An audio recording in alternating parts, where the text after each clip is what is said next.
کرتا ہے الا بذکر اللہ تطمئن القلوب، کہ تمہارے دلوں کو اگر سکون حاصل ہو سکتا ہے تو وہ اللہ کی یاد میں ہو سکتا ہے۔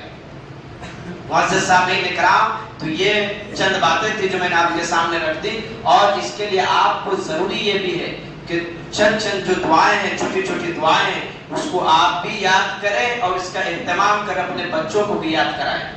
ہم لوگ اس کی اہمیت ہی نہیں دیتے۔ کھانا اگر ساتھ میں کھاتے ہیں، بیٹھ جاتے ہیں 10 آدمی 5 آدمی گھر کے لوگ بیٹھ گئے، کون بسم اللہ پڑھ کے کھا رہا ہے؟ آپ ٹوکتے ہیں؟ بچہ کھانا شروع کر دیا، کوئی ادھر سے کھا رہا ہے کوئی ادھر سے کھا رہا ہے، کھانے کی ترتیب ہونا چاہیے نا بھائی۔ باپ کو ضروری ہے کہ کھانے پہ بیٹھے تو بچہ سے پوچھو بسم اللہ پڑھ کے کھائے نہیں کھائے۔ بیت الخلا جا رہا ہے بچہ، آپ پوچھئے بیت الخلا میں گئے تو کون سا پیر پہلے داخل کیے اور دعا پڑھے یا نہیں پڑھے؟ مسجد میں داخل بچہ آ رہا ہے، آپ پوچھیں کہ مسجد میں داخل ہونے کی دعا پڑھے یا نہیں پڑھے؟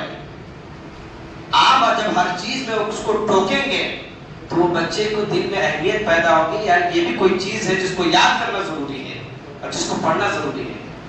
اس لیے کہ جس چیز کا تذکرہ زیادہ ہوتا ہے اس کی اہمیت زیادہ ہوتی ہے، اس لیے اس کو آپ غور و فکر میں لائے اور بچوں کو اہتمام کریں۔ ایک مولانا ابو الحسن علی ندوی رحمۃ اللہ علیہ کے بارے میں آتا ہے کہ وہ جمعہ کے دن، جو آج جمعہ ہے، اس جمعہ کے دن سورہ کہف پڑھنے کی بڑی اہمیت ہے۔ مولانا کی والدہ جو تھی وہ جمعہ کے دن وہ اپنے گھر جاتے تھے مولانا، تو اس کے بعد ان کی والدہ پوچھتی تھی کہ آج جمعہ ہے، سورہ کہف پڑھ کے آئے ہو یا نہیں آئے ہو؟ تو وہ مولانا کہتے تھے پڑھ کے نہیں آئے، تو کہتے کھانا نہیں ملے گا، جاؤ واپس۔ تو پھر جاؤ اور سورہ کہف پڑھ کر آؤ۔ جب وہ سورہ کہف پڑھ کے آتے تھے پھر ان کو کھانا دیا جاتا تھا۔ تو اس کے دل میں سورہ کہف کی اتنی اہمیت بیٹھ گئی کہ مولانا کہتے ہیں کہ زندگی میں میرے جمعہ کا دن کوئی ایسا جمعہ نہ گزرا ہوگا میری زندگی میں جس نے میرے سورہ کہف کی تلاوت لگی ہو۔ اہمیت اس چیز کو کہتے ہیں۔